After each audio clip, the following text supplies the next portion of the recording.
वो रहस्यमय बातें जो इन दिनों के अंदर हमारे इर्द गिर्द हो रही है, जिसको समझना मुश्किल है, और वो कहीं लोगों को उद्धार का ठोकर का कारण बन चुका है।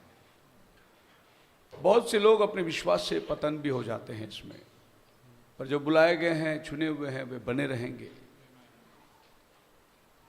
आज के संदेश के शीर्षक में लेना चाहता हूं लेस्ट। द वर्ड लेस्ट का हिंदी मीनिंग है ऐसा ना हो कि, लेट इट नॉट बी। तो हम भी अपेक्षा करते कि ऐसा ना हो आपके साथ, हमारे साथ भी ऐसा ना हो। पौल कहता है ऐसा ना हो कि तुम फिसल जाओ, और संभव है ये, क्योंकि अभी हम लोग चोटी में आए हैं और यहां पर रास्ता सकरा होता है। जब हम नीचे रहते हैं तो रास्ता चौड़ा है, जैसे हम अपनी मनमानी चलते आए, लेकिन जैसे जैसे हम ऊपर चढ़ते आते हैं रास्ता सकरा होता चला जाता है। तो मैं समझता हूं कि इस समय हम लोग बिल्कुल चोटी में आके पहुंचे हैं, तो रास्ता बहुत ही सकरा है। और देखो, अगर हम नीचे कहीं से गिरते तो फिर उठ के करने का मौका मिलता है, लेकिन यहां से अगर गिरेंगे ना हम, वापस इतना ऊपर चढ़ कर आना बहुत मुश्किल है, तो हार जाएंगे हम लोग। इसीलिए ये वो जगह है जहां हमें संभलना है। उकाब पक्षी की एक खासियत है, जब तूफान चलती है, हवाएं चलती है, आंधी चलती है, तो बाकी सारे पक्षी जो है वो जाकर आड़ लेते हैं, कहीं खिड़की में, पेड़ों में, घोंसले में जाकर। लेकिन उकाब क्या करता है, तूफान के ऊपर जाता है और वो ऊपर अपना पंख फैला के आराम से घूमते रहता है। तूफान नीचे चल रहा है। Hallelujah, hallelujah. तो आपको और हमको प्रभु ने उकाब की आत्मा दी है। ये जितनी जो चल रही है, इसके ऊपर जाके हमें पंख फैलाना है और उस गर्म हवा में घूमते रहना है। Hallelujah, hallelujah. ये सब नीचे है। नबी कहता है स्टारफिश जो है वो इतना मामूली सी मछली है, छोटा सा एक मांस का टुकड़ा जैसा है। अगर वो पत्थर में पटक जाए तो चितड़ा उड़ जाएगा उसका, लेकिन जब समुद्र में तूफान उठती है तो ये स्टारफिश जो है नीचे चली जाती है गहराई के अंदर, और जब तक तूफान थम नहीं जाता वो नीचे से ऊपर नहीं आती। उसी तरीके से अगर ऐसे हमारे इर्द गिर्द माहौल जो को देखकर हमें प्रार्थना में नीचे जाना है, प्रभु के साथ में घुटने में बैठना है, जब तूफान थम जाए तो बाद में हम लोग ऊपर आ सकते हैं। प्रभु ने हर एक चीज के लिए एक बचाव का साधन रखा हुआ है। सुसंदेश का शीर्षक लेस्ट। इस सब्जेक्ट के ऊपर मैं बात करना चाहता हूं, is the church drifting away? क्या कलीसिया अपने रास्ते से भटक रही है? आज से कुछ वर्षों पहले हम जब कलीसिया में गए थे, कलीसिया की स्थिति क्या थी और आज कलीसिया की स्थिति क्या है? कलीसिया किसकी नकल कर रही है? कलीसिया क्या अपने जीवन के अंदर ये दर्शा रहा है? क्या इर्द गिर्द के कलीसिया को देखकर हम भी उनकी तरह एक्टिंग करने लग गए? अगर आप पंजाब में जाओगे तो जो ओपन मीटिंग होती है सब एक जैसे ही सब होगा। देखना, पीछे लंबी कोयर खड़ी रहेगी, नाचते रहेंगे, एक ड्रेस होगा और उनकी एक ही पैटर्न रहेगा। और अगर कोई ऐसी कलीसिया में जाओगे जहां आत्मा का वर्षाव है तो अब सबका पैटर्न देखना एक ही रहेगा। इस बात से हमें नबी जताता है कि लोगों को कलीसिया में जाके पवित्र आत्मा लेने के बजाय एक में की आत्मा ले लेते, इसीलिए सबकी स्टाइल एक जैसे होगी।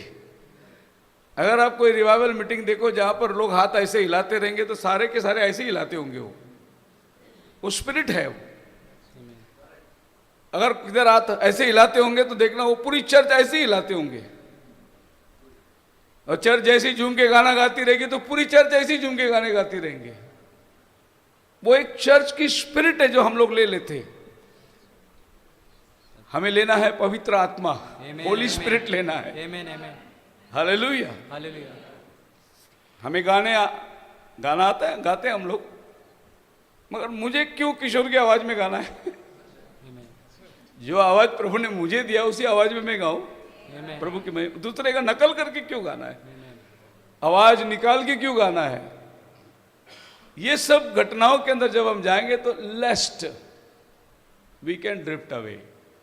अगर हम इसकी उसकी कॉपी करेंगे निश्चित। 90s में एक सेवन थंडर की रिवाइवल आ गई, और ये सेवन थंडर की रिवाइवल ने क्या सिखाया कि आपने कुर्सी में बैठना नहीं है, खड़े रह के पूरा मैसेज सुनना है।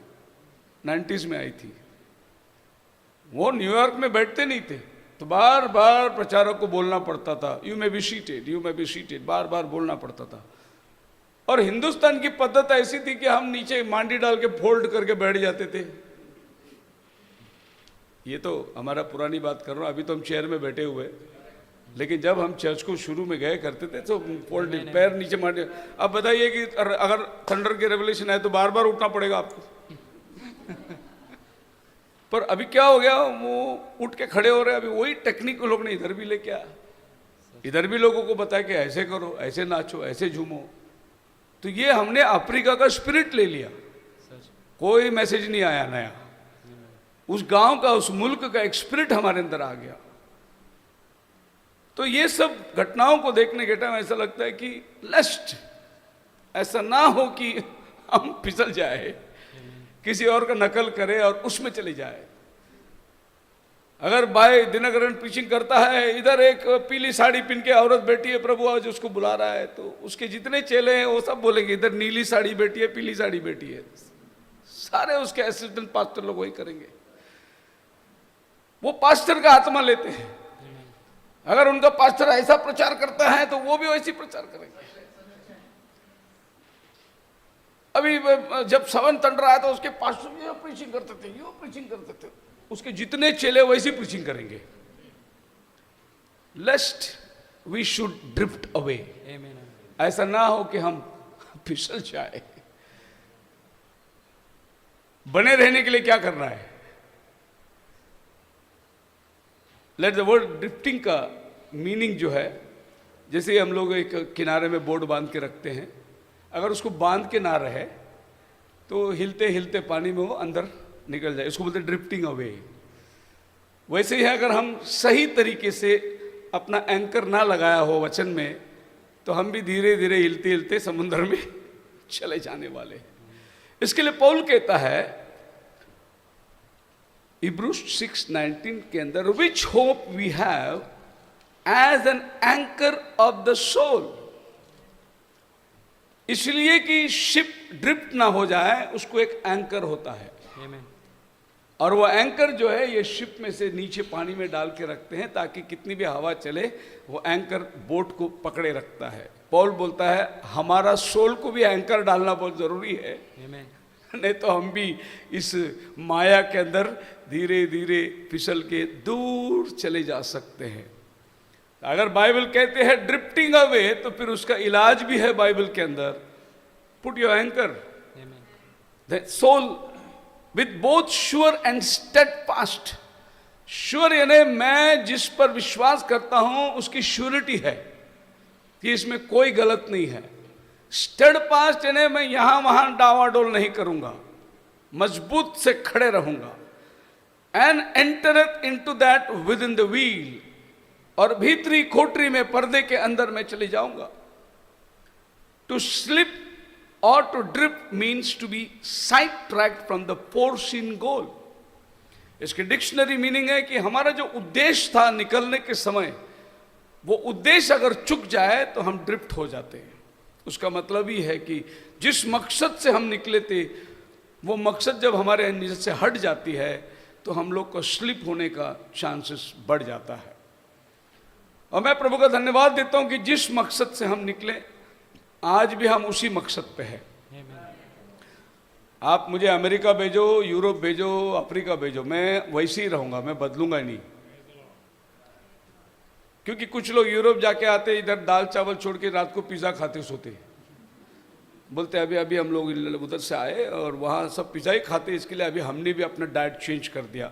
मैं नहीं चेंज करूँगा डाइट, मुझे जिधर डालो उधर मैं पूछूंगा दाल चावल है क्यों पूछूंगा।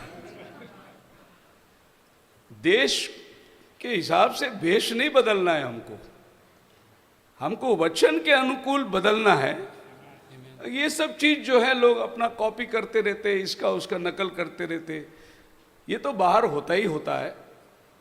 अगर फिल्म में एक नया स्टाइल आ गया तो सब लोग उसी ड्रेस सिला के टेलर्स के पास से वही डिजाइन की ड्रेस पहनेंगे। एक आमिर खान ने इधर बेचारा एक निशानी कर दिया तो सारे सबके सर फटे हुए दिखाई दे रहे हैं। यहाँ पर क्या हुआ? तो वो स्टाइल है आमिर खान का, वो इधर से कुछ दिखाई दिया ऐसा। तो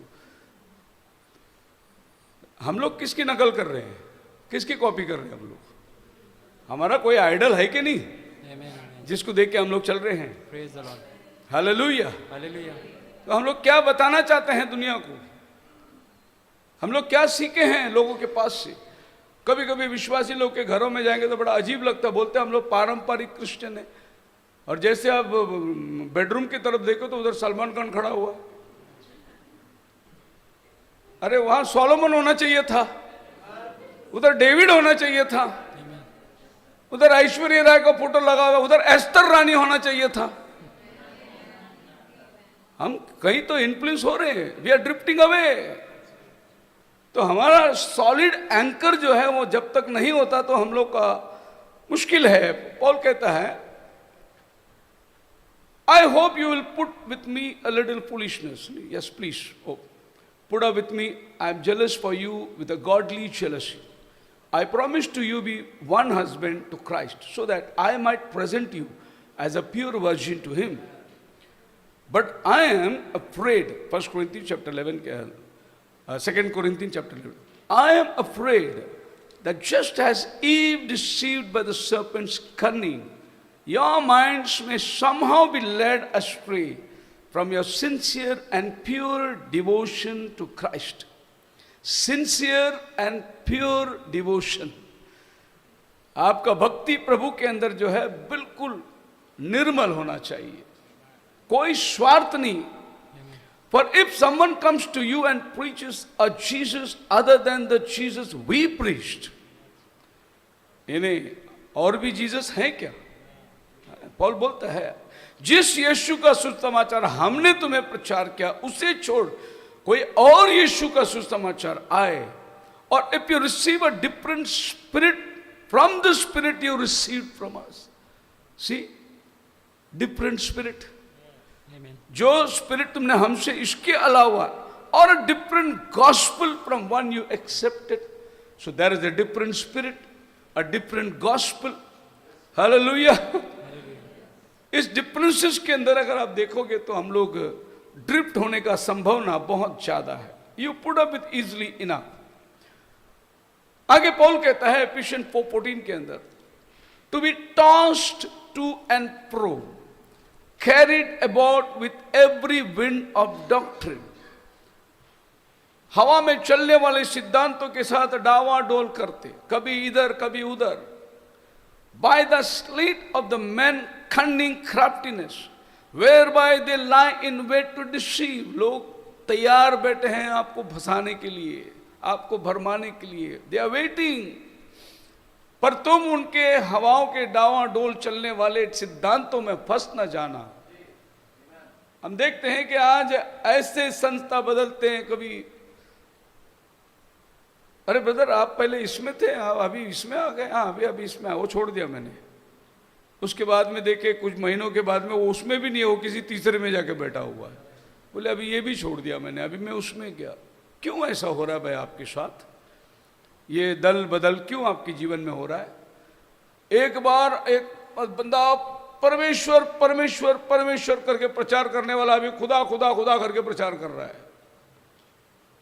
अभी मेरे को समझ में आया, एक बंदा इजराइल से आया था, वो बेचारा 40 साल ये मैसेज प्रीच करने वाला, अभी प्रीच कर रहे, वो प्रॉफिट नहीं है।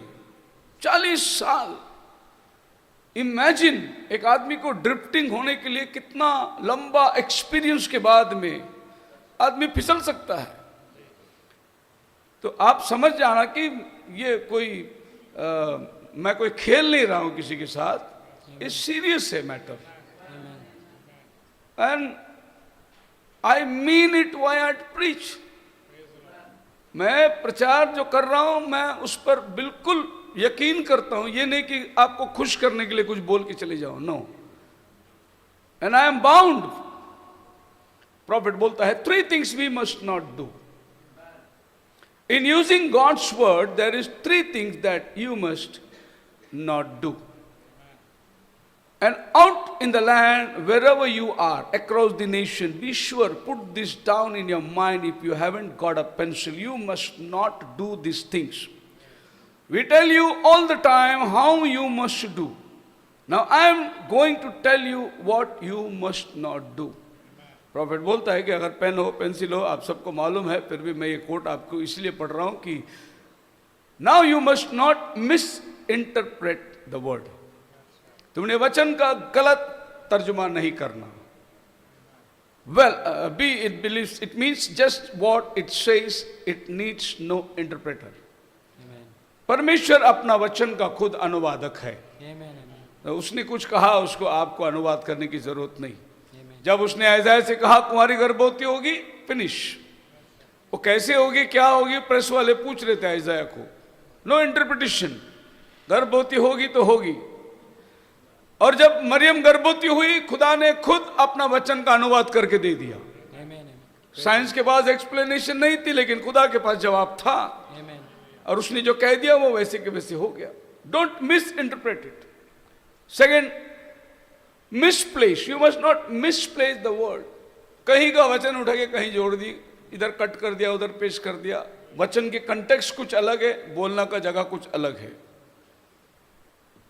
हमारे यूथ में हम लोग एक लड़का था हेनरी करके, तो उसकी चक्कर चल रही थी कोई लड़की के साथ, प्यार व्यार के चक्कर में पड़ा था। तो पास्टर जी को मालूम पड़ा, पास्टर ने उसको बुलाया, खूब डांट मारी, बोली क्या कर रहा है चर्च में तू, ये सब नहीं चलेगा। उसने बाइबल खोला, सीधा वचन निकाला जहां पौलुस बोलते क्या मुझे अधिकार नहीं कि किसी बहन के साथ शादी करूं। इसको बोलते मिसप्लेस। पौल का बोलने का उद्देश्य क्या था, और ये उसको कहां लगा रहा है अपनी जोड़ में। Don't misplace. वचन को कहीं भी लेके कहीं भी जोड़ मत देना। You must not dislocate the word. जहां जो बोलना चाहिए वहां वही वचन बोलिए। अभी अभी मैं पुणे में एक शादी में गया था, अपने एंड टाइम वालों की शादी थी। वहां पास्टर जी प्रचार कर रहा है डाइवोर्स, मैरिज एंड डाइवोर्स के ऊपर प्रचार कर रहा है। क्या संदेश है भाई, मैरिज एंड डाइवोर्स कहाँ प्रचार करना। मैरिज एंड, अभी तो शादी लगी भी नहीं है, डाइवोर्स के ऊपर प्रीचिंग हो रहा है वहां पर। लड़की लड़का दोनों सामने खड़ा है, लड़के के लड़के से पूछा जा रहा है अगर तुम्हारे जीवन में कोई भी ऐसे लफड़ा है तो अभी बताओ। लड़की तुम्हारे जीवन में कुछ कैसी बताएगी, वो भी तो कैसी बताएगी। कहां खड़ा है और क्या पूछ रहा है कुछ नहीं। Don't dislocate.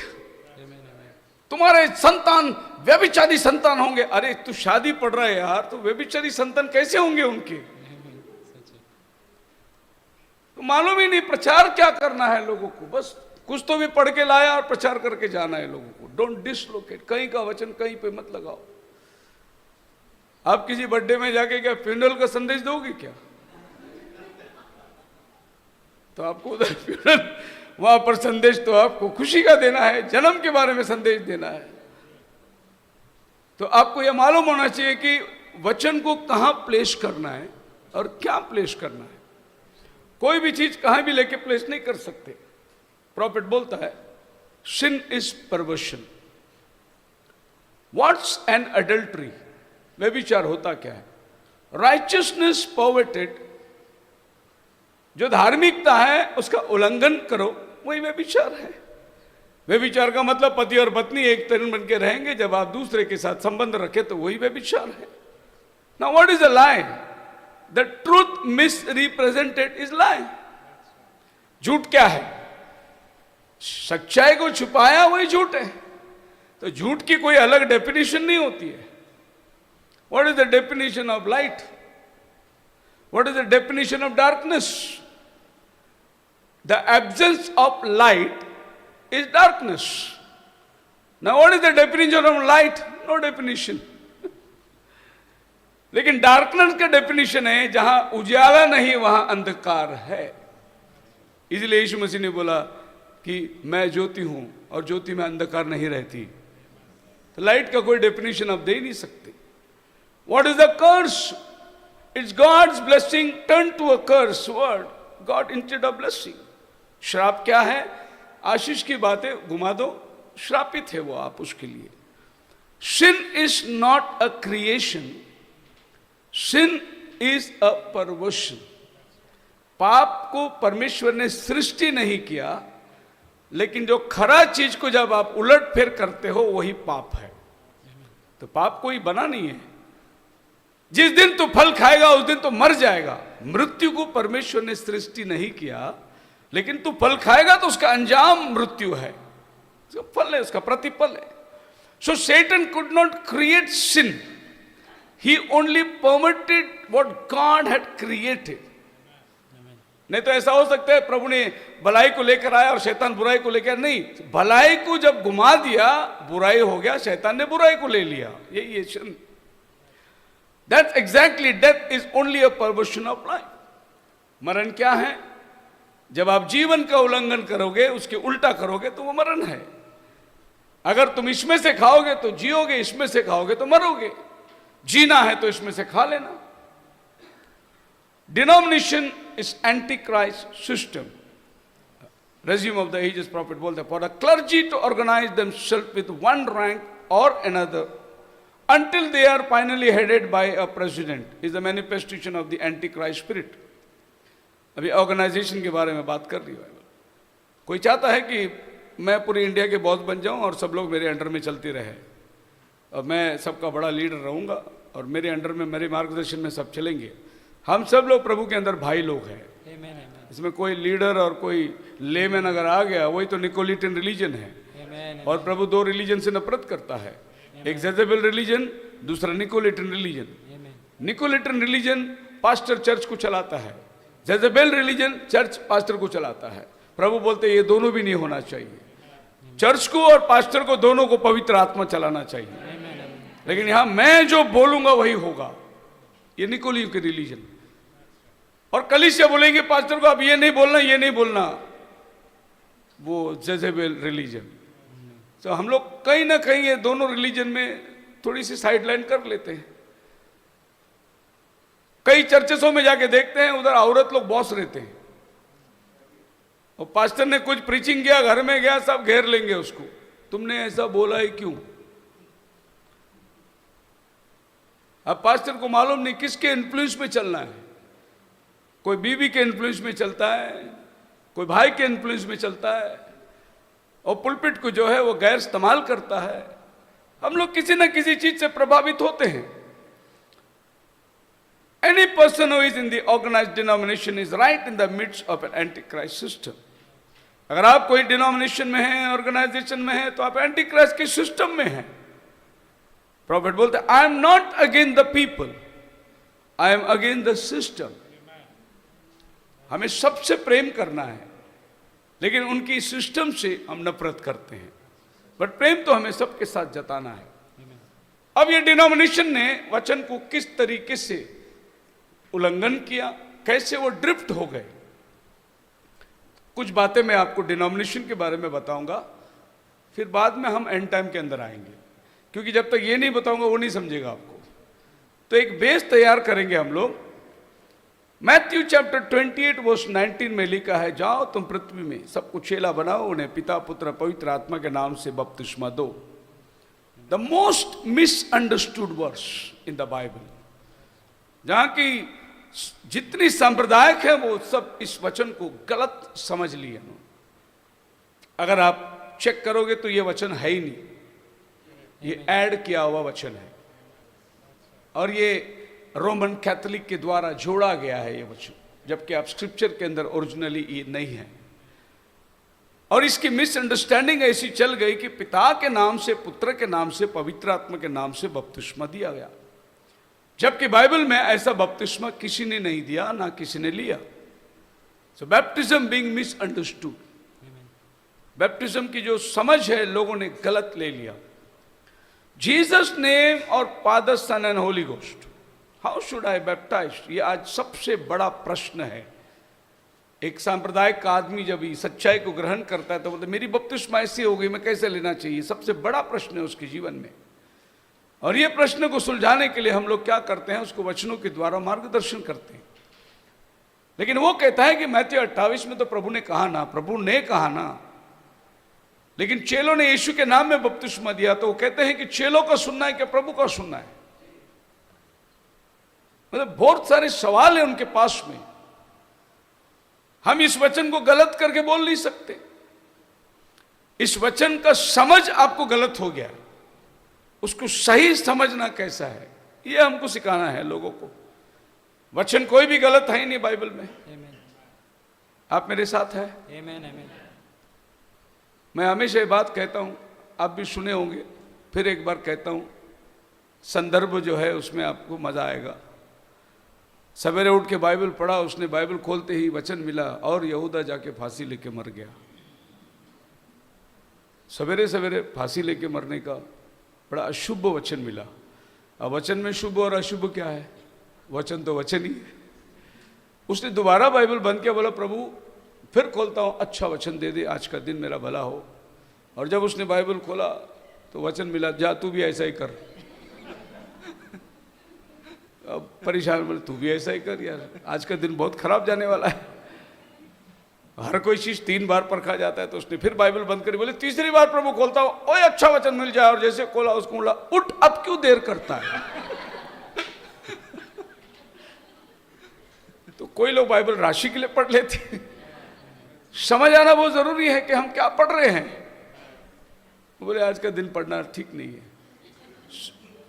एक तो नाम के ऊपर कंफ्यूजन हो गई, हमने ये कंफ्यूजन को क्रॉस कर लिया।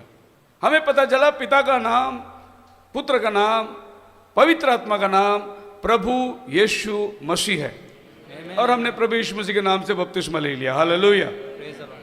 कंफ्यूजन से हम बाहर आ गए। लेकिन बैप्टिज्म ये शब्द में ही कोई लोग उलझन में पड़े हुए हैं। बैप्टिज्म शब्द में यह नहीं पता चला कि बैप्टिज्म जो होता है वो बच्चों का नहीं होता। तो चाइल्ड बैप्टिज्म में बहुत फंसे पड़े। ये चाइल्ड बैप्टिज्म नहीं है बाइबल के अंदर। यह समझाने के लिए आपको उनको बताना पड़ेगा कि मरकुस 16:16 में लिखा है, जो विश्वास करे और बपतिस्मा ले उसी का उद्धार होगा। तो ये बालक विश्वास क्या करेगा जो इसको पानी में ले जाकर, अब ये बच्चे को जिस तरीके से डुबा रहे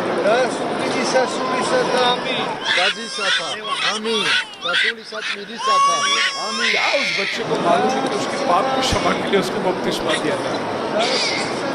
Baptism being misunderstood.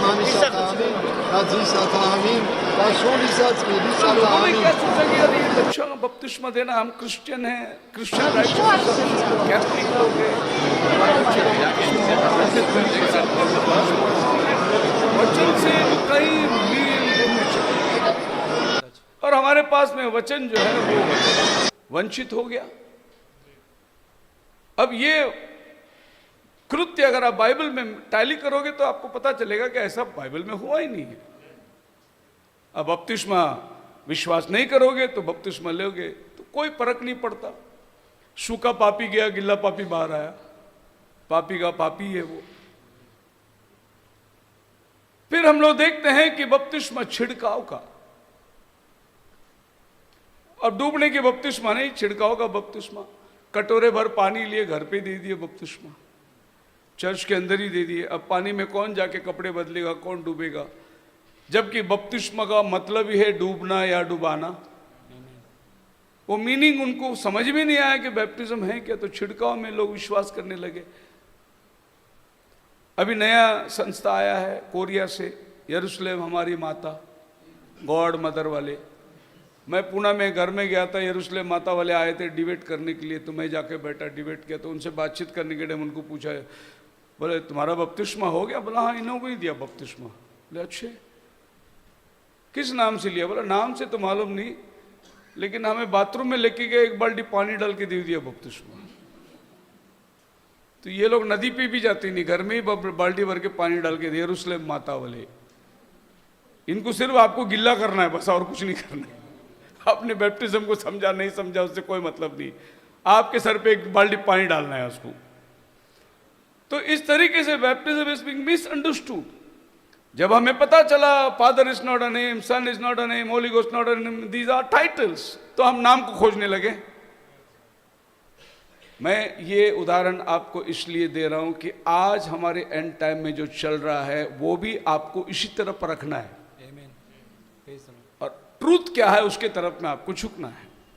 बहकावे में नहीं जाना है। हम सब इसी में बहकावे में जा रहे थे एक दिन, लेकिन खुदा ने हम पर रहम किया और हम इसमें से बाहर निकल कर आए। सो पिता पुत्र पवित्र आत्मा का नाम। अब देखो बपतिस्मा में जब हम पिता पुत्र पवित्र आत्मा के नाम से बपतिस्मा देते, एक कितनी बड़ी गलती करते हैं इसके बारे में आपको मालूम नहीं है। मैं समझाता हूं कभी कभी। मैं ये बंदे को बुला रहा हूं, भाई मिक्की आपका बेटे को भेजो इधर, इधर आ, इधर आ। जायन, क्या वो जायन है, रायन है, क्या क्या नाम है बोली।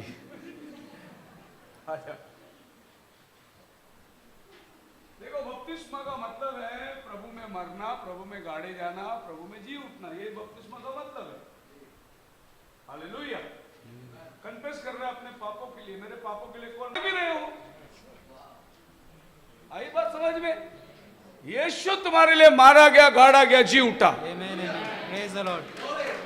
तो यीशु में ही बपतिस्मा लेना है। बहुत सिंपल थियरी है, लेकिन हम भटक गए थे उसमें। प्रभु ने हमें मार्गदर्शन किया, पवित्र आत्मा के द्वारा हमें बताया, और फिर हमने जाना कि पिता यानी प्रभु, यीशु पुत्र और पवित्र आत्मा अभिषिक्त, पिता पुत्र पवित्र आत्मा का नाम प्रभु यीशु मसीह, और इसी में सबने बपतिस्मा पाए। और बाइबल में हर जगह में बपतिस्मा इसी नाम से हुआ है। बोलो हालेलुया। बाइबल मैं आपको बताऊं कि अभी मैं बेंगलुरु में था तो एक बड़ी अजीब सी स्टोरी हो गई। मैं बेंगलुरु जा रहा था तो मेरे को एक फोन आया, pastor ji praise the lord, मैं मैसूर से बोल रहा हूँ। बेंगलुरु से मैसूर 300 किलोमीटर, 3 घंटे का रास्ता कुछ है। और क्या इंसिडेंट देखो कैसा है। उसने संडे को सुना मैं बेंगलुरु जा रहा हूं, तो बंदे ने बराबर उसने मेरे को कॉल किया, बोले मैं 1 साल से आपका यूट्यूब मैसेज सुन रहा हूं और आज सवेरे मालूम पड़ा कि आप बेंगलुरु आ रहे हैं, मुझे बपतिस्मा लेना है यीशु के नाम से। मैं बोला आप कहाँ जाते? बोले नहीं कहीं नहीं, मैं सिर्फ आपका मैसेज सुनता हूँ। आप बेंगलुरु आ रहे हैं मैंने सुना सवेरे मैसेज में। मैं बोला हाँ आ रहा हूँ। कहाँ? मैं बोला मुझे भी नहीं मालूम, मैं जहाँ रुकूंगा मैं तेरे को कॉल करूँगा। और मैं बेंगलुरु में गया, मुझे जो होटल में रुकाया गया मैं वहाँ से उसको फ़ोन किया। मैं बोला ये वाला होटल में ये गली में मैं रुका हूँ। वो बोला पास्टर कल सवेरे 7 बजे मैं वहाँ पहुँच रहा हूँ। मैं गया था एक शादी के लिए, अब ये शादी के लिए जा रहा है, बपतिस्मा की बात आ गई वहाँ, और ये बंदा सवेरे 7 बजे मेरा होटल का बेल दबा दिया। अंदर आया, पहले तो सीधे मेरे पैर पे गिर गया और नीचे। मैं बोला अरे उठ ब्रदर क्या कर रहे हो? बोले आज तक आपको सिर्फ मोबाइल में देखा, सामने देख के विश्वास नहीं हो रहा है, प्रभु ने आपको मेरे लिए भेजा इधर। मैं उठाया बिठाया उसको। अब सवाल है बपतिस्मा की शेयरिंग करनी है। अब बपतिस्मा दूं कहाँ? बेंगलुरु में मुझे कुछ मालूम नहीं, मैं तो शादी को गया है। तो वहाँ जिसके हमारे पुणे में एक ब्रदर है स्वामी, उनकी एक बहन वहाँ रहती है, उनकी बच्ची की एक्सीडेंट हुई थी तो वो बीमार थे, उनको प्रार्थना करने के लिए मुझे एक रिक्वेस्ट आया था। तो मैं बोला चलो उनको जाके प्रार्थना करेंगे, और मैं उनके घर पे गया प्रार्थना करने। तो वहाँ उनका पास्टर भी आके बैठा था। बोले आपका पास्टर बॉम्बे से मिलने के लिए आया, वो भी आके बैठा था। अब बातचीत हो गई। बातचीत होते होते मैंने पास्टर को पूछ लिया कि यहाँ कोई बैप्टिज्म का जगह मिलेगा क्या? पास्टर जी ने बोला मेरे चर्च में दे दो ना, टैंक है। मैं बोला यार ये कमाल है, क्या कोइंसिडेंट, प्रभु रास्ता बना रहा है। मैं बोला पास्टर जी कल हो जाएगा? बोला हाँ बिल्कुल, बपतिस्मा का इंतजाम। मैं बोला प्रभु का धन्यवाद हो। शादी अपनी जगह है, मेरा मन पूरा इधर बैप्टिज्म में लगा हुआ है। और हम वहाँ पहुँचे। पहुँचने के बाद में पास्टर दोनों बैठे, उसने एक और पास्टर को बुला दिया, बपतिस्मा लेने वाला बैठा है। अब मुझे बैप्टिज्म के ऊपर बात करनी है। 1 गॉड 1 बैप्टिज्म, और सामने जो बैठा है वो। अब मैं बोले इसको समझाओ क्या इनको समझाओ पहले? मैं बोले दुविधा में पड़ गया। मैं बोला अगर समझो, मैंने इसको समझाते समझाते बोल दिया कि पिता पुत्र पवित्र आत्मा का नाम का बपतिस्मा नहीं लिया है, तो ये बोलेगा मैं टंकी नहीं देता। क्या करूं मैं? बोला प्रभु का धन्यवाद हो, मैंने बोल दिया, बोलते बोलते सारा वचन पढ़ा दिया, सब कर दिया। पढ़ाने के बाद पास्टर जी भी आए, खड़े रहिए, बपतिस्मा ले लिए, प्रभु का नाम को धन्यवाद हो। वो बंदा मैसूर चला गया और मैं वहाँ से यहाँ लौट आया। लेकिन लौटने के पहले शाम को शादी में हम मिले। मैं बोला अभी ये पास्टर लोग आए, क्या इनका माइंड सेट होगा पता नहीं। आए शादी में, प्रेज लॉर्ड किए, बातचीत करे, खड़े खड़े एक और पास्टर आया। ये पास्टर अभी वो पास्टर को गवाही दे रहा है मेरे बारे में। अरे कल बैप्टिज्म हुआ।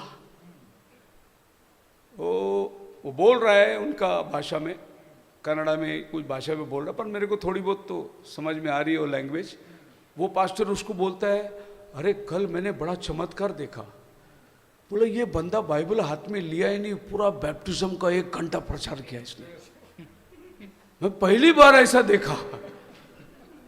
उसने पूरा रट लगा के रखा, इससे कोई बात नहीं कर सकता ऊपर उसको। तो मैं वही आपको बताना जा रहा हूँ। प्रेषित 2:38 के अंदर प्रभु यीशु मसीह का नाम का बपतिस्मा है। प्रेषित 8:16 में प्रभु यीशु के नाम में बपतिस्मा है। प्रेषित 19:5 में प्रभु यीशु के नाम में बपतिस्मा है। प्रेषित 10:48 में प्रभु यीशु के नाम में बपतिस्मा है। यही 4 जगह के अंदर बाइबल में बपतिस्मा दिया गया है। क्यों यीशु के नाम में बपतिस्मा लेना है? मत्ती 1:21 में लिखा है, उसका नाम यीशु रखना, वो अपने पापों से अपने लोगों को छुड़ाएगा। लूक का 24वां अध्याय 47 में लिखा है, पाप की क्षमा उसी के नाम से प्रचार किया जाएगा। पहला यूहन्ना 2:12 में लिखा है, हे बालको उसके नाम से तुम्हारे पाप क्षमा होते हैं। प्रेषित 4:12 में लिखा हुआ है, आसमान और जमीन में कोई नाम नहीं जिसके द्वारा हम उद्धार पा सकते हैं। कोलोसियन 3:17 में लिखा है, काम से वचन से जो कुछ करो यीशु के नाम से करो।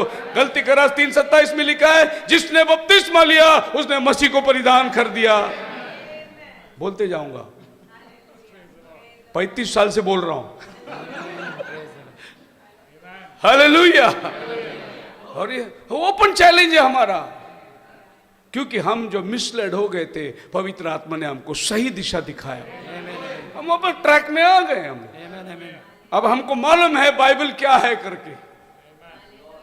हम बाइबल को खाली पढ़े नहीं, इसको हम घुट के पिए हैं अभी। अब हम जाएंगे नेक्स्ट स्टेप के अंदर, गॉड हेड।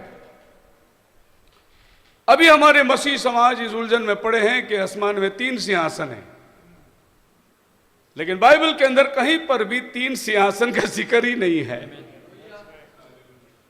अनुवाद का किताब 6वीं अध्याय 4वां वचन में, हे इस्राएल सुन, तेरा प्रभु परमेश्वर एक है। मरकुस का 12 अध्याय 29 वचन के अंदर लिखा है, सबसे बड़ा आज्ञा क्या है? तेरा प्रभु परमेश्वर एक है। सबसे बड़ा आज्ञा, कमांडमेंट है। पहला तीमुथियुस 3:16 के अंदर लिखा हुआ है, भक्ति का भेद गंभीर है, अर्थात वह जो शरीर में प्रकट हुआ।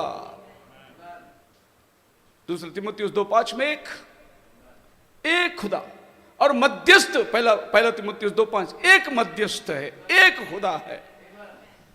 लेकिन लोग उलझन में फंस गए, क्योंकि जब 300 सदी में कलीसिया एकत्रित हुई, उन्होंने ऐसा डायग्राम बना दिया कि father, son and holy ghost को 3 जगह में बिठा दिया और यह बताया, son is not father, father is not holy spirit not is son, but they 3 are 1। जब आपने बोला father is not son, then they 3 are 1 कैसा हो गया?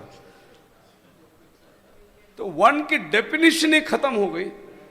1 का मीनिंग क्या है? नहीं, 3 में 1 है, 1 में 3 है। ये तो हम बचपन में सुनते थे। 2 in 1 ट्रांजिस्टर आता था, टेप भी आती है, उसमें रेडियो भी चलता है। फिर अपना मोबाइल आ गया, तो अभी ना जाने ये मल्टीपल आ गया। मोबाइल आने के बाद कैलकुलेटर चला गया, मोबाइल आने के बाद वॉकमैन चला गया, मोबाइल आने के बाद घड़ी चला गया, मोबाइल आने के बाद में रेडियो चला गया, मोबाइल आने के बाद टीवी भी चला गया। ये तो मल्टीपर्पज है, कर लो दुनिया मुट्ठी में। सो ये ट्रिनिटी की कंसेप्ट जो है लोगों के सामने ऐसा पिक्चराइज कर दिया था, दे आर को इक्वल एंड को एटर्नल। पिता और पुत्र और कैसे को इक्वल हो सकता है? देखो, उन्हीं के डॉक्ट्रिन में वो कैसे फंसते हैं।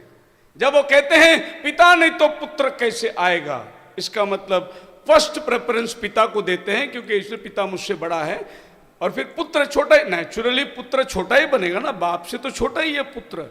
फिर बोलते नहीं वो लोग को इक्वल है, फिर उसको को इक्वल कैसे बना देते तुम? लेकिन ये पिक्चराइज ऐसा बनाया कि वो एक जैसे दिखते हैं, एक समानता के अंदर है, तीनों भी मिलकर एक ही है। 1 in 3, 3 in 1। लेकिन प्रभु का धन्यवाद हो, जब संदेश आया हमारे पास में, हमारे आंखें खुल गई। परमेश्वर तीन नहीं, परमेश्वर एक है। हालेलुया। मैं ये बता रहा हूं कि लोग आज जिस कंफ्यूजन में पड़े हैं उसमें से बाहर कैसे निकलना है। जब हम इन बातों से निकला तो उनमें से निकलने में कितनी देर लगेगी, ये समझ में आना बहुत जरूरी है कि ये इन सारी चीजों के अंदर प्रकाशित के 18 अध्याय के अंदर, come out of for my people, हे मेरे लोगों उसमें से निकल आओ। और हम जान गए कि ये कौन है, ये 17वां अध्याय में बैठी हुई वेश्या। प्रभु ने आवाज दी, उनकी सारी किसी बातों के अंदर शामिल ना हो, उसमें से बाहर निकलो। एंड व्हेन द मैसेज केम, और मिसअंडरस्टैंडिंग इज गॉन, और हम इस झंझट से बाहर निकल कर आए। आज हम स्वतंत्रता में खड़े हुए हैं। बोलो हालेलुया। कोई डिनोमिनेशन का दबाव नहीं है हमारे ऊपर। अगर हम किसी के मार्गदर्शन में चलते हैं तो पवित्र आत्मा हमें चलाती है। आइए हम लोग एंटर मैसेज। हालेलुया। अब ये बात मैंने इसलिए बताई कि भाई हम लोग जब आए एंटर मैसेज के अंदर तो बहुत खुशी हुई। चर्चेज पढ़ ली हमने, बाप रे 2000 साल का इतिहास, क्या क्या कलीसिया काल में हुआ, कैसे लूथर आया, प्रभु ने कैसे जस्टिफिकेशन को लेके आया, उसके बाद कैसे प्रभु एक स्टेप बढ़ा दिया, वेस्ली को भेजा, और जस्टिफिकेशन, सैंक्टिफिकेशन, फिर प्रभु ने पेंटिकॉस्टल रिवाइवल को भेजा, बैप्टिज्म ऑफ होली घोस्ट मिल गया, और फिर मैसेज ऑफ द आवर भेजा, ब्राइड को प्रभु तैयार कर दिया। कितनी खुशी हो रही है नहीं कि इस अंधकार से हम कैसे बाहर निकल कर आए। कलीसिया काल एक अपने आप में एक बहुत बड़ा संदेश है। मैं जहां भी जाता हूं मैं कलीसिया काल का जिक्र जरूर करता हूं कि यही हमें इतिहास बताता है कि कहां उलझन पैदा हुआ था, कहां मिसलेड हो गई थी, पहला कलीसिया क्या विश्वास करता था, कहां कलीसिया भटक गई। ये सब कलीसिया काल का संदेश मुझे सिखाता है। उसके बाद सात मोहर की प्रकाशन, ये तो समझ के बाहर वाली बात थी। वो किताब जो मोहर लगाकर बंद कर दी गई थी, जब मेमने ने किताब खोला तो सिर्फ सफेद घोड़ा दिखा, लाल घोड़ा दिखा, काला, यही तो खाली पड़े थे। लेकिन वो सफेद घोड़ा क्या है वो समझा, मैसेज में आ गई हमें। वो लाल घोड़ा क्या है, वो काला घोड़ा क्या है, वो कभी आया, ये तो मैसेज ने हमें समझाया। हालेलुया। और ये चारों घोड़े में हम ये जान गए कि आखिरी घोड़ा जो पीला घोड़ा, मिलावट का घोड़ा है, अभी वो समय चल रहा है और इस मिलावट के अंदर हम भी चले जा रहे हैं। एक मिक्सचर कलर आ चुका है।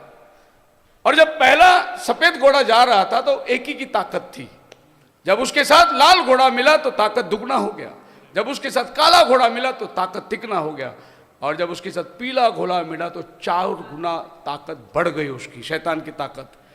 और आप और हम उस समय में जी रहे हैं जहां शैतान की ताकत 4 गुना बढ़ के चल रहा है। अब 4 घोड़े साथ में दौड़ रहे हैं। ये पौलुस का समय नहीं था, ये भाई ब्रनम का समय है। मतलब वो समय से ये समय जो है बहुत कठिन है, लेकिन खुदावन अनुग्रह है हम पर कि हम इनको सामना कर रहे हैं।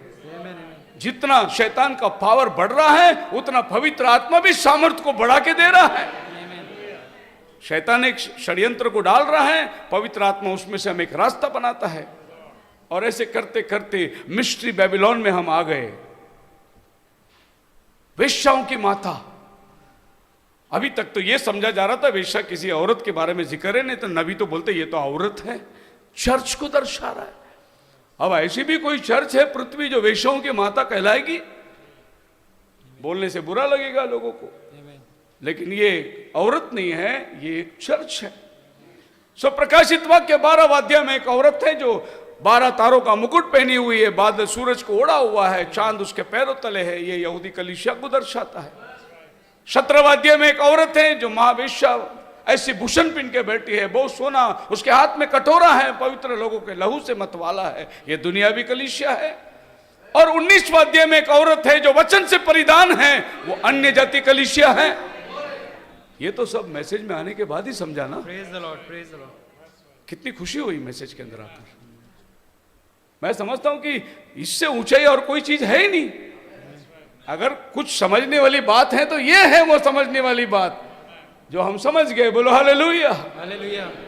और जो उलझने आज संसार में पड़ी हुई है, क्वेश्चन मार्क, इसमें जाओ या उसमें जाओ, उसमें जाओ, इसमें जाओ, इसमें जाओ, किसमें जाओ, पता चला कि वचन में आओ। क्योंकि नबी की पूर्ण सेवा है बैक टू दी वर्ड। आपको दोबारा संदेश में लेके आके खड़ा कर दिया नबी। नबी का मूल सेवा वो है कि आपको वचन में लाके खड़ा करना, restore back to the word. पिता का मन पुत्रों की ओर मोड़ देना, यूहन्ना बपतिस्मा देने वाला पुत्रों का मन पिताओं के तरफ मोड़ देना, ये नबी की सेवा थी। तो हम इन सब उलझनों से बाहर निकल गए। अभी हमारे पास कोई प्रश्न है ही नहीं। अगर कोई हमें भूल से भी ये फंसा सकते हैं क्या? नहीं फंसा। क्या मजाल कोई पास्टर मेथोडिस्ट का आके बैठे और हमें भरमा दे? क्या मजाल कोई लूथरन वाला आके हमें भरमा देंगे? पौल बोलता है संभल के रहो। जैसा हवा को सर्प ने भरमाया वैसा कहीं तुम्हें ना भरमा दे, और तुम्हारी जहाज पानी में धीरे धीरे बह ना जाए, इसके लिए अपना सोल का एंकर डाल के रखो इतनी मजबूती से कि कितनी भी तूफान चले हमारा कोई कुछ नहीं बिगाड़ने वाला है। आप मेरे साथ हैं? Revelation 10 is the threefold manner. The first is the mighty angel coming down with the open book. Second fold is the seventh angel preaching from the open book. That is seven seal का message हमें मिल रहा है, churches की message मिल रहा है, mysteries हमें मिल रहा है। ये सेकंड पार्ट है रेवलेशन 10 का। एंड द थर्ड फोल्ड जो है रेवलेशन 10 का, three fold, the bride of Christ eating the book. ये वो टाइम है। अभी आप क्या खा रहे हैं? वो गुप्त किताब का मन्ना प्रभु आपको खिला रहा है। जब इजराइल जंगल में थे, आसमान से मन्ना गिरती थी, वो मन्ना खाते थे। लेकिन प्रकाशित वाक्य में लिखा है जो जय पाए उसको मैं गुप्त मन्ना में से खिलाऊंगा। आज प्रभु आपको गुप्त मन्ना में से खिला रहा है। और ये three fold message revelation chapter 10, जब आप लोग इसको डायरेक्शन देंगे तो देखिए Malachi 4:5, behold the great and dreadful day. John the Baptist उसका एरो ग्रेट डे में जाता है। ड्रेडफुल डे भाई ब्रनम का एरो ड्रेडफुल डे में जाता है। वचन एक ही है लेकिन उसका दिशा कैसे है, यह दिशा को समझना बहुत जरूरी है। और यह भी बात परमेश्वर ने हमें समझाया कि ड्रेडफुल डे में कौन सा एलिया आने वाला है और ग्रेट डे में कौन सा एलिया आने वाला है। लोगों ने इसको पढ़कर एक ही साथ में मिला लिए, लेकिन इसको बाइफरकेशन करके देने वाला वो घड़ी का संदेश था, जिसने हमको उसको अलग अलग तरीके से बाइफरकेशन करके दे दिया। बोलो हालेलुया। आप मेरे साथ हैं? ओके। एक और चीज मैं बताना चाहता हूं कि कोई एक जन आ जाओ बेटा, दो जन आ जाओ, दोनों लड़का आ जाओ, आ जाओ, आ जाओ, जल्दी आओ, जल्दी आओ। अभी जब यूसुफ ने अपने दोनों बेटे को याकूब के पास लाया, ये यूसुफ के दोनों बेटे हैं, और याकूब के पास आने के बाद यूसुफ याकूब से कहता है कि ये मेरा बड़ा बेटा है तेरे दाहिने ओर, और ये मेरा छोटा बेटा है तेरे बाएं ओर। अब नियम ऐसा है कि राइट हैंड बड़े के ऊपर, लेफ्ट हैंड छोटे के ऊपर जाना चाहिए, यही नियम है। आमीन। लेकिन याकूब का हाथ घूम गया, तो यूसुफ बोलता है पिताजी आप, बड़ा लड़का इधर खड़ा है, आप इधर हाथ रख दिए। पिताजी ने बोला होने दे। तो जहां पर क्रॉस आता है वहां ब्लेसिंग चेंज हो जाता है। Praise the Lord, praise the Lord. तो जो ब्लेसिंग जीविश लोग का था वो ब्लेसिंग हमको मिल गया। आमीन। और हमारा जो बात थी वो जीविश लोग अंधे बनाए गए, हम अंधे थे वो अंधे हो गए, वो देख रहे थे हमें देखने मिला। तो जहां क्रॉस आता है वहां ब्लेसिंग चेंज हो जाती है। God bless you. आप मेरे साथ है? आमीन। सो जॉन द बैप्टिस्ट कहीं हाथ रख रहा है, विलियम ब्रनम कहीं हाथ रख रहा है, स्क्रिप्चर दोनों एक ही है, लेकिन एक का हाथ यहां जा रहा है, एक का हाथ यहां जा रहा है। और ये मिस्ट्री हमारे लिए खुल गई। Deviation in the message, seven thunder revival. अब इसी मैसेज के अंदर से थोड़ी सी ड्रिफ्ट होकर एक नया तौर तरीके को उसको लेके आना। और देखो, माफ करना मैं किसी का नकल नहीं कर रहा हूं, जो नकल मैंने देखा वो फैक्ट वो बता रहा हूं मैं आपको। मुझे किसी का नकल करके क्या फायदा है, लेकिन जो चीज मैं देखा मैं वही चीज आपको बता रहा हूं। अब देखिए,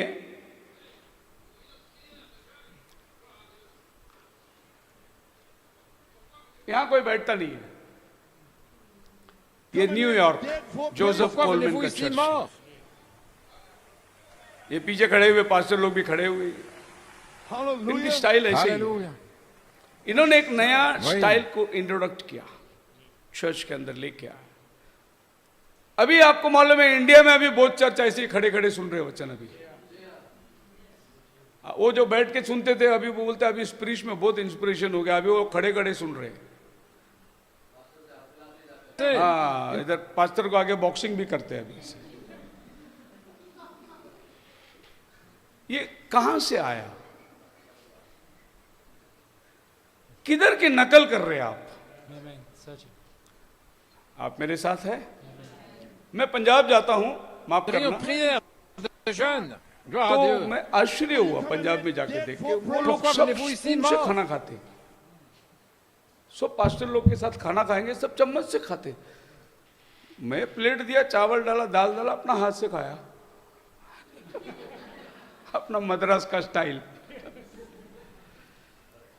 मैं क्यों उनके तरह मैं भी एक्टिंग करके मैं भी क्यों स्पून में खाऊं? मुझे नहीं आता, मैं इससे हाथ से खाता हूं, बढ़िया लगता है, स्वाद है मेरे पास, मुझे नकल करने की जरूरत नहीं है। मैं सिंपल बात बता रहा हूं। मैं ये नकल करने लगे। अब जहां जिस तरीके की वर्शिप हो रही है, जहां जिस तरीके की पैटर्न है, वो पैटर्न को सब इधर कर दिए। अभी वहां का पुलपिट कैसा है, वहां का स्टेज कैसा है, वो भी इधर बनाने लगे अभी, कि भाई देखे तो लगना मांगता कि ये ट्रिनिडेड का चर्च है। और ट्रिनिडेड वाले खुश होना चाहिए कि हमारे जैसे पैटर्न उन्होंने इंडिया में भी बनाए। कहीं ना कहीं तो हम लोग ड्रिफ्ट हो रहे हैं, हमारा मकसद से हम हट रहे हैं। प्रभु ने हमें इसलिए नहीं बुलाया, बुलाने का मकसद कुछ और है, लेकिन हम लोग ड्रिफ्ट हो रहे हैं, धीरे धीरे निकल जा रहे हैं। मैंने देखा कोई पास्टर पुलपिट में खड़ा ही नहीं होता, बेचारा आगे आके खड़ा रहता, इधर ही खड़ा रहता। अच्छा होगा सलिया बांध के रखा, नहीं तो गिर जाता नीचे।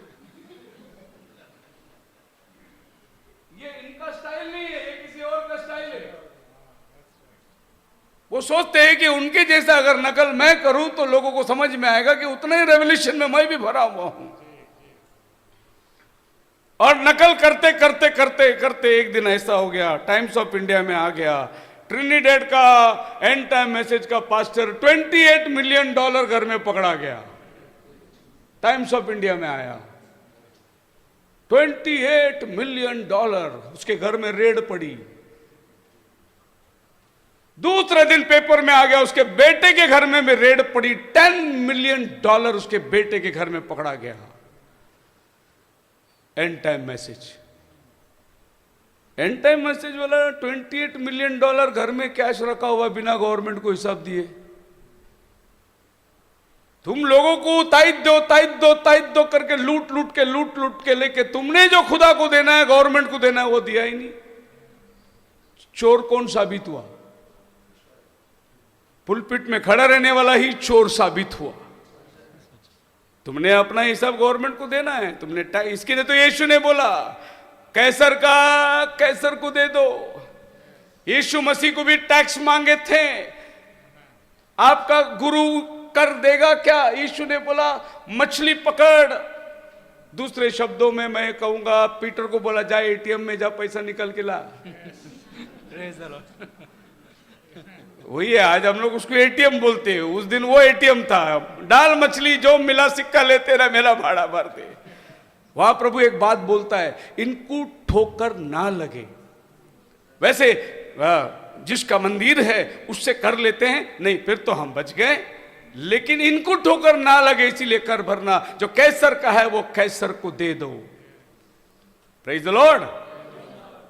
एक मिस्ट्री वाली बात है यहां पर, और ये गौर करने वाली बात है कि किसी के पास $, 10 का 5 का डॉलर है कि किसी की जेब में? अरे कोई सब नोट ही रखते क्या? हाँ दे दो, $1 दे दो।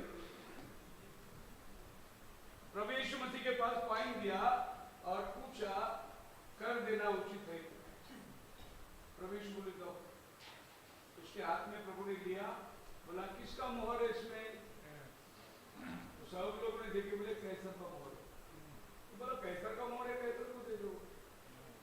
याद रखो, सब लोग सिर्फ ये सिक्के को देख रहे थे, लेकिन वो खुद परमेश्वर का मोहर खड़ा था, उसको कोई नहीं देख रहा था। सबकी नजर इस पे लगी हुई थी।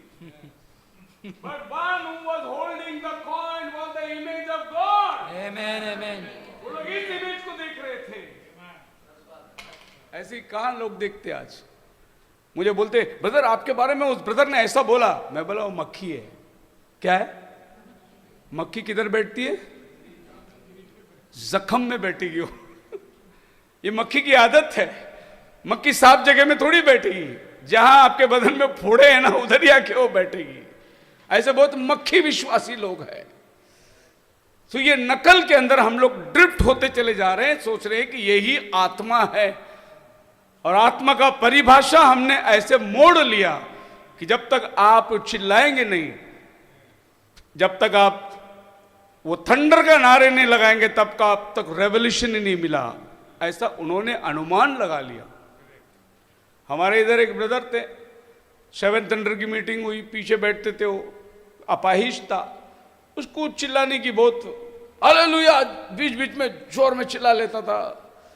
तो जब मीटिंग सब हो गई, तो जो प्रचारक आया था 7 थंडर वाला, उसने बोला ये पूरी चर्च में खाली एक ही आदमी को मैसेज समझा, और उसको एबीसीडी भी नहीं आता, लेकिन वो चिल्लाया ना, उसको समझ गया। हम लोग सब मिलके थंडर के मीटिंग में गए थे बॉम्बे में। वहां जो प्रचारक प्रचार कर रहा था, प्रचार करते करते लोग इतने चिल्ला रहे थे, इसका सेंटेंस पूरा हो भी नहीं रहा, उसके पहले लोग चिल्ला रहे हैं। तो हमारे साथ एक एल्डर भाई थे, थोड़ा बुजुर्ग थे, उसने रिक्वेस्ट किया कि वो प्रचार को कंप्लीट तो होने दो, उसके बाद ट्रांसलेशन सुनने के बाद हमको भी समझेगा, हमको इंग्लिश नहीं आता। उसने बोला अगर तुम ब्राइड है तो तुमको समझ में आना चाहिए। फिर दूसरे दिन वो प्रचारक मीटिंग शुरू होने के पहले ये बुजुर्ग गया आगे, बोले तुम ब्राइड है ना? बोले हाँ हम लोग ब्राइड है। फिर ट्रांसलेशन मत करो, उसको बोला अफ्रीका भाषा में प्रचार करने के लिए। ऐसे ऐसे कैसे ब्रदर? अरे अभी तो आप बोले ब्राइड है तो समझ जाएगा, फिर ट्रांसलेशन की जरूरत नहीं, उनको बोला अफ्रीका में प्रचार करने। ऐसा माना जाता है कि जितनी रेवोल्यूशन में ऊपर बढ़ रहे हैं, उतने मूर्ख बनते चले जा रहे हैं, उतना ही इनके अंदर कमजोरी कमी घटी दिखाया जा रहा है। आगे बढ़ते हैं। याशुआ अपोस्टोलिक मिनिस्ट्री, इसको पहचानते आप लोग? ये बॉम्बे में सबसे बड़ा एक समय का एंड टाइम मैसेज का पास्टर था। जब ये मीटिंग शुरू करता था, हीलिंग मीटिंग स्टार्ट करता था, तो लाइन जो है वो चर्च के बाहर चली जाती, घंटों घंटों प्रेयर चलती थी। 40 डेज का फास्टिंग ना जाने कितनी बार बैठा उसमें। दुष्ट आत्मा, ये आदमी जिधर खड़ा रहता था उधर सब दुष्ट इविल स्पिरिट नाचते रहती थी। पावरफुल आदमी। अगर भाई ब्रनम ने इंडिया में दिनकरन को भेजा ब्राइड का मिनिस्ट्री के लिए, दिनकरन मुखर गया, तो उसके बाद मिनिस्ट्री इनको मिला, ऐसा सोचते थे कि ब्राइड का मिनिस्ट्री इनके पास आया। लेकिन आज इसकी मिनिस्ट्री है याशुआ अपोस्टोलिक मिनिस्ट्री। कुछ वजह से इंग्लैंड जाके आए, कोई नया आदमी मिला, नया डॉक्टर मिला। यहां आने के बाद में उन्होंने जितने लोग यीशु का नाम में बपतिस्मा लिया था, उन सबको याशुआ के नाम में वापस बपतिस्मा दे दिया। कहता है कि यीशु का नाम में बपतिस्मा हमें नहीं लेना है, वो गलत नाम है। याशुआ ओरिजिनल नाम है। कोई इजरायली संस्था के साथ में मिल गए, और ये सब पैसे की माया है। डॉक्ट्रिन चेंज हो गई। अभी इन्होंने अपना टैबरनैकल ऑफ लॉर्ड जीसस क्राइस्ट करके, इसका प्रीवियस नाम था, नाम चेंज करके याशुआ अपोस्टोलिक मिनिस्ट्री लगा दिए। Drifting away from the original faith. धीरे धीरे जहाज पानी के तरफ में सरक रहा है। एक बार रात को चारों दोस्तों ने मिलकर सोचा कि चलो अभी हम लोग ने पार्टी तो मना लिए, अब उस पार नदी का जाना है, और चारों बोट में बैठे और गाना गाए, नारे लगाओ और गाओ रे। बोट चलाए चलाए, बोट घूमता गया। सवेरे होने लगी, जब पौ पटने लगी तो पता चला वो किनारे में ही है। बोले अरे हम लोग इधर ही हैं। तो किसी ने देखा, बोला अरे रात को रस्सी खोलना भूल गए, रस्सी बंधा हुआ है और ये पूरी रात नाव चलाए, उधर ही घूमते रहे। तो जब तक आप रस्सी नहीं छोड़ोगे आप अपने मंजिल में नहीं पहुंचोगे। बैठ तो गए बोट में, एंड टाइम मैसेज में बैठ तो गए, चला रहे बड़े जोरों से गाना गा के, वर्शिप लेके, लेकिन डोरी बंधी हुई है, हल नहीं सकते। अब इसी मिनिस्ट्री से इसका एक चेला बाहर निकला और उसने बोला पास्टर गलत है, वो याशुए नहीं होना चाहिए, यहोशुआ होना चाहिए। करके इसने एक अलग चर्च चालू किया। ये अभी पुणे में सेवा करता है। क्या होना चाहिए? यो हो फिर शु आ। वो पास्टर खाली याशुए बोलता है, याशु नहीं, यहोशुआ बोलना, क्योंकि ये जाकर हिब्रू क्लास करके डॉक्टर ऑफ डिविनिटी का सर्टिफिकेट लेके ओरिजिनल नाम यही है करके उसने उधर से अलग होके एक और फेलोशिप शुरू कर दिया। हेलो, मेथोडिस्ट की बात नहीं कर रहा हूं, पेंटिकोस्टल की बात नहीं कर रहा हूं, एंड टाइम मैसेज की बात कर रहा हूं मैं। अब इसके पीछे लोग हैं, पर बाइबल क्या कहती है देखो, कोलोसियंस चैप्टर 2 वर्स 8 के अंदर, beware lest any man spoil you through philosophy. Hallelujah. PhD का मतलब क्या है? फिलॉसफी। पॉल बोलता है कोई फिलॉसफी से तुम्हें ना भरमाए, सावधान रहो। तो आदमी पीएचडी करके आकर याशुए नहीं यहोशुआ बोलकर वो दोबारा तीसरी बार वो बपतिस्मा दे रहा है लोगों को। एक बार यीशु का नाम का बपतिस्मा हो गया, उसके बाद याशुए के नाम में बपतिस्मा हो गया, अब उसमें से जो निकले वो यहोशुआ के नाम में बपतिस्मा देना शुरू कर दिया। वाह रे वाह, तेरे से तो मेथोडिस्ट अच्छा है, पिता पुत्र पवित्र आत्मा। सो ये तरीके से पौल हमें बतलाता है इफिसियंस 4:14 के अंदर, ये बात को फिर से याद रखना। henceforth be no more children tossed away to and fro, carried away about every wind of doctrine। हवा से चलने वाले अनेक सिद्धांतों के पीछे मत चले जाना, परंतु स्थिर हो जाना। हालेलुया, आप मेरे साथ है? हालेलुया। ये बहुत बड़ा आज का प्रेजेंट झगड़ा है। आप अगर पंजाब में जाओगे, प्रेज द लॉर्ड करोगे, पहला वो पूछते तो खुदा वाला है कि परमेश्वर वाला है, प्रेज द लॉर्ड बाद में। क्योंकि अगर तो हमारा आदमी नहीं रहेगा प्रेज द लॉर्ड वेस्ट हो जाएगा। बाकी प्रेज द लॉर्ड है क्या? प्रभु की स्तुति हो, लेकिन नहीं करेंगे प्रभु की स्तुति, पहले ये जानेंगे तुम कौन से पार्टी में हो। ये बार वाले नहीं। अब अगर इनका कुल मिलाकर इनके झगड़े को अगर देखोगे तो खुदा जो है वो उर्दू शब्द है, परमेश्वर जो है वो हिंदी शब्द है, बस यही फर्क है। हिंदी में वो परमेश्वर बोलते हैं, उर्दू में वो खुदा बोलते हैं। तो मैं ना हिंदी हूं ना उर्दू हूं, मैं क्यों झगड़ना है इसमें? वैसे तो मैं मद्रास में जाके आंडवरे करता हुए बोलते बैठूंगा,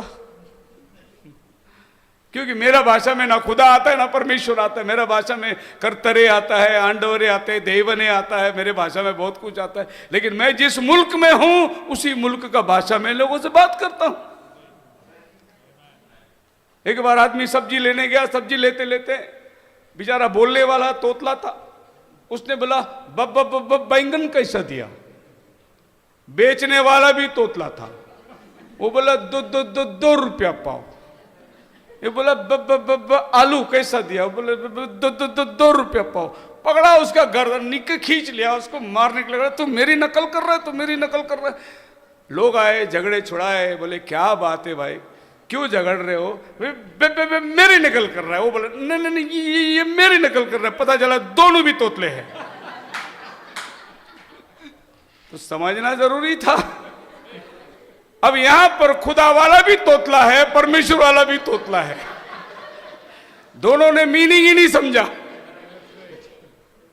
किसको बोल रहे, किसको पुकार रहे।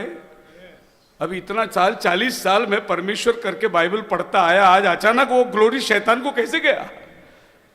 उस दिन जब मैं परमेश्वर करके प्रार्थना किया, मेरा प्रभु मेरी प्रार्थना सुना, वो मेरे साथ खड़ा था, बड़ी बड़ी आफत और मुसीबत में मुझे लेके आया उसने। वही यीशु का नाम जिसने मुझे उद्धार दिया, आज वो नाम यहोशू में कैसे बदल गया? अभी हाल फिलहाल हम लोग एक फ्यूनरल सर्विस में गए थे बॉम्बे में, यही पास्टर का बेटा गुजर गया था और वहां पर गाने हो रहे थे, हिंदी गाने गा रहे थे।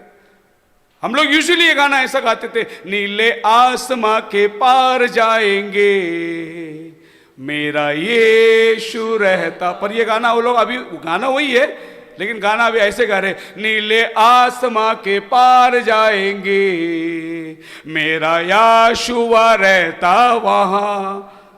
मैं सर खुजाने लगा, यार यीशु ने जगह बदली किया क्या? अभी यहोशू आ गया। मैं हमारे बाजू में जो पास्टर बैठे थे, बोले पास्टर को नच गया, बोले क्या भाई? अब आज तो अपन सोचा था यीशु उधर है, अभी यीशु उठ गया, यहोशू को बिठा दिया, गड़बड़ हो गई।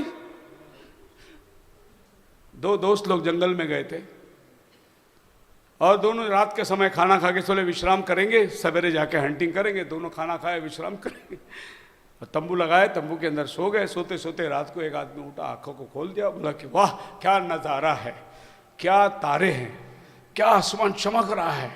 उसने बाजू वाले को बोला कि अबे देख आसमान क्या तारे हैं करके तारीफ करने लगा।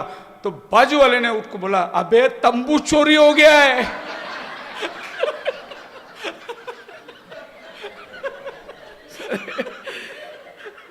तारीफ करा जा रहा है, तारीफ कर रहा है, पता ही नहीं तंबू किसी ने उखाड़ के ले गया। हमारे एंड टाइम मैसेज वालों की यही हालात हो गए, दुर्दशा है। आप मेरे साथ है? बाइबल कहती है, जॉन चैप्टर 19 वर्स 19 पढ़िए, 19-20, भाषाओं के बारे में देखेंगे हम लोग, स्क्रिप्चर क्या कहता है। यह दोष पत्र बहुत से यहूदियों ने पढ़ा, क्योंकि वह स्थान जहां यीशु क्रूस पर चढ़ाया गया था नगर के पास था, और पत्र इब्रानी और लतीनी और यूनानी में लिखा हुआ था। इब्रानी, लतीन और यूनानी में लिखा था। यीशु मसीह के सलीब के ऊपर पिलातुस ने एक पाटी लगाई, उसमें 3 भाषा में लिखा, यीशु नाजरी यहूदियों का राजा। कितनी भाषा में लिखा? 3। अब फरीसी सदूसी आए, पिलातुस को बोले कि वो पार्टी में थोड़ा सा करेक्शन करना पड़ेगा, ऐसा लिख, ये कहता था मैं यहूदियों का राजा है, क्योंकि हम तो उसको राजा मानते नहीं, पर ऐसा मत लिखना, यीशु नाजरी यहूदियों का राजा मत लिखना, यीशु नाजरी कहता था मैं यहूदियों का राजा हूं, ऐसा लिखना। पिलातुस ने क्या जवाब दिया? जो लिखा लिख दिया। बोलो हालेलुया। हालेलुया। जो भाषा में बाइबल आपको लिख के खुदा ने दिया, लिख दिया। ये कोई इतनी आसानी से ट्रांसलेशन नहीं हुई, किसी के हाथ कटे, किसी के गर्दन कटे, कैसे ये ट्रांसलेशन हो के आपके पास आया और तुम भाषाओं में लड़ रहे हो। सो जो लिखा वो लिख दिया खुदा ने। अगर खुदावन को नहीं चाहिए था कोई और भाषा, तो वो सिर्फ इब्रानी में ही बाइबल रखना था। ये कैसा खुदा है कि भाई पहले तो अनुवाद करके इब्रानी में दे दिया, हमको मराठी में दे दिया, और फिर हमको बोलता तुम परमेश्वर मत बोलो। अभी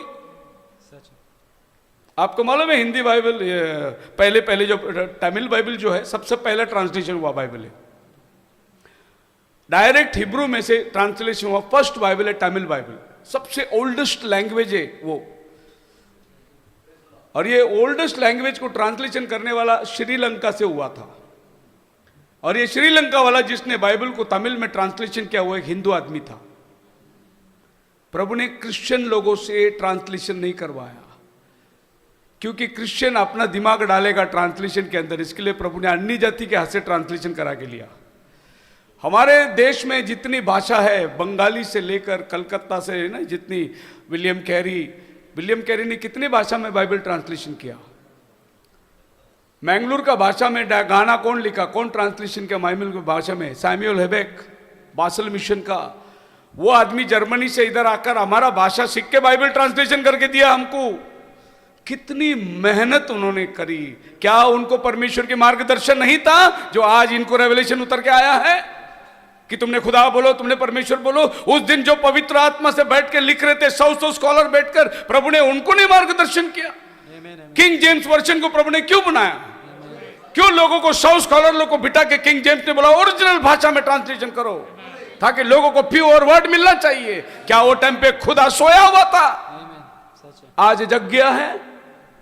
नहीं ब्रदर, ये मूर्खता है। ये सिर्फ विश्वासियों को गुमराह करना है। इसमें कोई भी हकीकत नहीं है, जरा सा भी तिनका भर भी सच्चाई नहीं है इसमें। अगर ये जरूरी था तो पिलातुस ने उस पार्टी पे क्यों नाम लिखा? 3 भाषा में मालूम है? उन दिनों में 3 प्रांत के लोग रहते थे। ग्रीक भाषा रोम साम्राज्य, लतीन भाषा वहां का लोकल लैंग्वेज, और हिब्रू भाषा वहां के यहूदी। तो उनका 3 भाषा में लिखने का मतलब यह था कि हर भाषा वाला ये संदेश को समझना चाहिए, ये यीशु नाजरी यहूदियों का राजा है। सो परमेश्वर ने भाषाओं का निर्माण इसलिए किया। आगे जाते पढ़िए, प्रेरितों के काम 2 अध्याय उसका 6वां वचन। Now when this noise abroad, the multitude came together and were confounded, because that every man heard them speak in his own language. यहां पर अगर आप पढ़ोगे तो कम से कम 12 से ज्यादा देश के लोग उधर आए हैं, और 12-13 भाषाओं का नाम है उधर। पारथी, अरबी, मेसोपोटामिया, इब्री, यहूदी, इन सभी देश में से आए हुए लोग जेरूशलेम में इकट्ठे हैं। ये सब के सब यहूदी लोग हैं, क्योंकि पर्व मनाने के लिए खाली यहूदी जाते थे, और वो पेंटिकॉस्टल का त्योहार था। सभी यहूदी लोग आए थे। इंडिया से भी यहूदी लोग गए थे उधर उस समय, और भी देशों से आए थे। अभी इनको अपनी भाषा मालूम है, लेकिन जब पेंटिकॉस्ट का दिन पवित्र आत्मा उतरा तो कोई हिंदी में बात कर रहा है, कोई बंगाली में बात कर रहा है, कोई और भाषा में बात कर रहा है। अब इनके अंदर प्रश्न हुआ, अरे ये सब है कौन? बोले सब गलीली है। फिर ये मेरी भाषा क्यों करता है? ये भाषा करने वाला कौन था? पवित्र आत्मा उतर आया, वे सब आत्मा से भर गए, फटती हुई जीभ दिखाई दी उनके ऊपर, आग से भर, और वे लोग सब भिन्न भिन्न भाषा बोलने लगे। किस लिए बोल रहे थे ये भिन्न भाषा? ये वो भाषा नहीं है जो आज बोलते रबा रबा रबा रबा रबा, वो भाषा नहीं है। ये लिटरल लैंग्वेज थी जो लोग सुनने वाले समझते थे।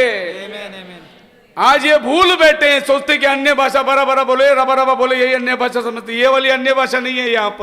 यहाँ पर हर आदमी कहता है ये तो मेरी भाषा बोल रहा है। आमेन। अभी तो अन्य भाषा में लोग गाना भी गाते, राबा राबा राबा बारा बारा बारा। क्या अन्य भाषा लोगों के पास उतर के आया मालूम नहीं। पौल बोलते अन्य भाषा का अनुवाद ना हो तो बोलने वाला कलीसिया में चुप रहे। तो आप ये समझने की कोशिश करिए कि खुदावन हमारे दिनों में किस तरीके से उतर कर आया। मेरे को एक फोन आया, ब्रदर यहाँ पर हिब्रू क्लास चल रहा है, 3 दिन की क्लास है, आप आइए उस सेमिनार के अंदर। मैं बोला सॉरी ब्रदर, प्रभु का बहुत धन्यवाद देता हूँ कि प्रभु ने मेरी भाषा में मेरे से बात किया। अभी मेरे को हिब्रू सीखने की जरूरत, जब खुदा मेरी भाषा में मेरे से बात किया तो मुझे क्यों जाके खुदा वो भाषा सीखना है? नेचुरली हम जानते हैं कि इब्रानी भाषा क्या है, वो उत्पत्ति के अंदर हुआ, आदम के साथ जो बात हुआ निश्चय वो इब्रानी भाषा ही हुआ होगा, क्योंकि he is the God of Hebrew करके माना जाता है। लेकिन आज मेरी प्रांतों में खुदावन मेरी तरह आकर मेरी भाषा में, मेरे अपने में, मैं आपको दावा करता हूं, अगर भाई ब्रनम इलाइजा अमेरिका में पैदा हुआ इसके लिए वो कोट पहन के आया, अगर वो इलाइजा इंडिया में पैदा होता तो वो धोती पहन के आता। क्या कर रहे ब्रदर? जिस मुल्क से वो आया उस मुल्क का परिधान, यीशु मसीह इजराइल में पैदा हुआ इसीलिए वो उन इजराइलियों का जब्बा पहन के वो दिखाई दे रहा है। अगर वो अमेरिका में पैदा होता तो यीशु भी पैंट पहन के आता। मेरी समझने की कोशिश करो, नहीं तो बोलेगा ये क्लिप भी निकाल के देखो यीशु को पैंट पहना रहा है बोलेगा। मेरा परिभाषा समझने की कोशिश करो। मेरा बोलने का उद्देश्य क्या है? मैं बोल रहा हूं देख भाई ऐसी बात है, एक एग्जांपल मैं आपको समझा रहा हूं। मेरी और मेरी वाइफ के डाइवोर्स हो गए, समझो मेरी और मेरी वाइफ की डाइवोर्स हो गई। ये कोई क्लिप बना के डाल दे तो अरे डाइवोर्स हो गया पास्टर का। नहीं नहीं यार, मैंने बोला समझो। इसको बोलते हैं मिसलीडिंग द पीपल। यही प्रॉफिट ने बोला, don't misinterpret, don't misquote, don't misplace. किसी चीज को बताकर किसी और चीज में आरोप लगाकर कोई गलत बात को मत तर्जुमा करो। ये प्रभु का आत्मा नहीं है, ये तुम्हारा जोश हो सकता है। सच। अगर झूठ को थोड़ी जोर से बोलो तो वो भी लोगों को सच्ची लगता है। जब मैं बारामती में था, पर मैं एक इंस्पेक्टर थे, इंस्पेक्टर शिंदे साहब, बड़े विश्वास में बिलीवर थे। तो बोले हम भी विश्वासी, बचपन से हम लोग प्रभु में, ऐसे ऐसे गवाही दिया, बहुत अच्छी लगा। बाद में मैंने उसको पूछ लिया कि अगर समझो आपके सामने चोर बैठा है और वो सच बोल नहीं रहा है तो आप उसको कैसे मनाओगे? कोई नहीं, 2-4 गाली देते उसको। अबे बेवकूफ कहीं के देता ही है, हमें ऐसा बोलेगा तो ही चोर। नहीं साहब, सच्ची बता देगा। ए प्यार से बोलता हूं, सच्ची बोलना। वो बोलेगा ही नहीं। क्या करे? बोले मेरा वर्दी है, पेशा है, वो पेशा के लिए मेरे को भाषा बदलना पड़ता है। तो आपने जोर से झूठ को बोल दिया तो वो नहीं सच हो जाता। सच कुछ और है, लेकिन लोग भरमाए जा रहे हैं। फिर से मैं आपको इफिसियंस 4:14 पढ़ाना चाहता हूं। Don't be tossed about to and fro but stand firm. जो तुम्हें मिला है सुसमाचार, उसी में तुम मजबूत रहो। यहां वहां के हवा में बहकाने में चाना मत। बोलो हालेलुया। हालेलुया। हमारे यहां आएंगे तो रैप्चर में जाओगे, गलत। जिधर प्रभु ने तुम्हें साल्वेशन दिया, वहीं से प्रभु तुम्हें रैप्चर में लेके जाने की क्षमता रखता है। ये जरूरी थोड़ी है कि इधर साल्वेशन मिला और हीलिंग के लिए किसी और मीटिंग में जाए। यहां तुम्हें सच्चाई मिला और फिर चंगाई के लिए किधर और प्रार्थना को जाए। फिर तुम्हें यहां पर जो सच्चाई मिला, इसका क्या मतलब हुआ तुम्हारे जीवन में? लेकिन लोग देख रहे, वो चर्च में जाएंगे तो रैप्चर हो जाएगा, ये चर्च में रेवोल्यूशन बहुत हायर है। नहीं, ऐसा कुछ भी नहीं है। अगर प्रभु ने इस बंदे को इस्तेमाल किया आपको सच्चाई और बपतिस्मा देने के लिए, इसी बंदे को प्रभु इस्तेमाल करेगा आपको रैप्चर में ले जाने के लिए। क्योंकि तैयारी करने वाला हम नहीं है, तैयारी वो करता है, वो अपने दुल्हन को उठाता है। मसीह में मेरे प्रिय लोगों, फरमाने में मत आना। Let's not your ship be drift away. Tight लंगर लगाओ, मजबूती से बने रहो। तूफान चले, आंधी चले, आपका नाव बना रहना चाहिए वहां पर। कल यहाँ, परसों वहां मत भटको, क्योंकि ये चारों तरफ हमारी चलने वाली हवाएं हैं। खुदावन आपको आशीष दे। प्रार्थना के अंदर जाएंगे। यीशु, धन्यवाद करते हैं आज की शाम के लिए। सुनने वाले हर एक कान को प्रभु तू आशीर्वादित कर। तेरी दया हम सब पर बनी रहे। दुआ प्रभु यीशु के नाम से मांगते हैं।